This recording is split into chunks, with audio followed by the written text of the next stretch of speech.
Because you know you're my top 3 right now with Dustin and Steve. We went to back. Okay. Yeah, what? Yeah, don't worry. You're the villain number 1, but the only one.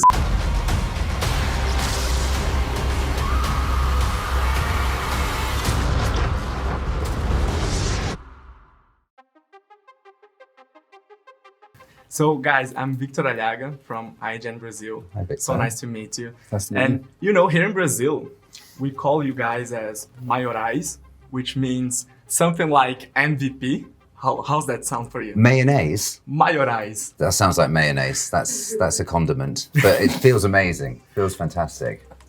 By the way, are you feeling some bad ache right there? Because, you know, you guys, both of you, and Sadie Singh, carried this season on shoulders. You know that, right? You know, now you mention it. No, there's no pain there. We're fine. So guys, that's for both of you, because we live in the era of superheroes in Hollywood. And Stranger Things is not exactly a superhero product, right? So what do you think this show is so popular right now? And what make it so special for each of you? Well, I think it's kind of popular because it transcends many generations. There's something for everyone, and what one of the kind of the main selling points of it is this kind of this 80s nostalgia, which for some people that were in the 80s, that people find that very comforting and kind of interesting. But then also there's this like younger demographic who have responded to it in a way that's kind of manic. And I think ultimately the sentiment in the show is it's about friends, and it's about our need for companions, and in kind of facing adversity, how much your friends get you through it. That's kind of what I take from it, and kind of, and it's about, love and being nice to each other. It's so sweet. That's really nice. I couldn't have put that any better myself, so I'll leave it at that. And I love the 80s. Do you love the 80s? I was born in the 80s. Do I love the 80s? There's some great things that came out of the 80s, for sure. You were born in the 89? 88, love. She's old. Yeah, I do. I mean, I have a fond reverence for the 80s, I suppose. Can I quote you on that? Yeah, you can. Yeah, exactly. You can get that tattooed on me. Down. Yeah. Joseph. Hi. I was wondering if you knew about Eddie's faiths from the beginning, and did you try to change the Duffer Brothers' mind? Like, please let me live for another season. Did I know about his fate? I mean, we found out during the hiatus, during the pandemic, so we got all the scripts before we came back, so I knew that his fate was kind of sealed. Did I try to convince them? No, I was definitely a bit kind of frosty with them for a bit. I was kind of angry at them, but then, you know, they're the grown-ups. We do what we're told, don't we? But it would have been lovely to come back, but hey, not this time. Not even with a spin-off, flashbacks? Some flashbacks. That'd be good. Maybe. I'll text them. Because, you know, you're my top 3 right now with Dustin and Steve. We went to back. Okay. Yeah, what? Yeah, don't worry. You're the villain number 1, but the only one. These guys are the good ones, you know. Jamie, how did you find... Sorry, man, sorry. How did you find Vecna's voice? And being a singer helped you somehow? Yeah, it did. I mean, it took me a minute.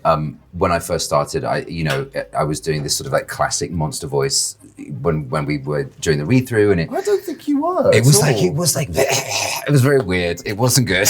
And then I just kind of had to relax into it, open the larynx, and connect with my diaphragm more, and do all the things that I was taught as a singer. You know, it's basically just kind of connecting everything from here on up, but also, like I say, being relaxed was a huge part of it, and then feeling very much like in control of both myself and of the situation, and then telling the truth. Like, it's funny with me, sometimes my voice will just get lower, and that's often when I'm just not kind of being fluffy, when I'm just saying the information and that's it, and so it's kind of removing the fluff and just getting directly to the point. Yeah, it's frightening, but it tells me that you're in control. Right. Vecna's on control. Yeah.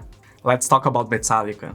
Was Master of Puppets the first option, and it is you playing, right? The song. It doesn't look easy. It's for the most part it is me, yes. Well, it was always going to be that song. I think like the rest of the series, the brothers knew exactly what they wanted to do and executed it. It was never going to be any other song. I also think it couldn't be any other song. It's a perfect crescendo for that kind of crazy sequence. Yeah, fans were thinking about the final countdown, something about Black Sabbath. Yeah. But Master of Puppets since the beginning. Yes, it was always that one. Was it in the script? Is that? Yeah. Did it have it in the script? Yeah. Most metal, hardcore. What's the quote? The most hardcore moment in history. The most metal concert in the whole in the history of the whole goddamn world, or something like that. Most metal ever! Stranger Things 4 made all of us think about that one song that could save us from Vecna. So I want to know what's yours, starting with you, Jamie. Well, I found out this morning that Joseph Quinn is on Spotify and he has a song called, what is it? Old is New. Old is New. So it's Old is New by Joseph Quinn. It's a heartwarming gut wrencher. That's what it is. And that's the song. That's my song. What about you? I'm so far down the rabbit hole of kind of what I thought would be a kind of funny joke. There's a song called Up and Down by a band called the Venga Boys. What's funny about that? Nothing. The Venga Boys are a Euro trash band, and it's that's my pick. That's my Venga song, Vecna song.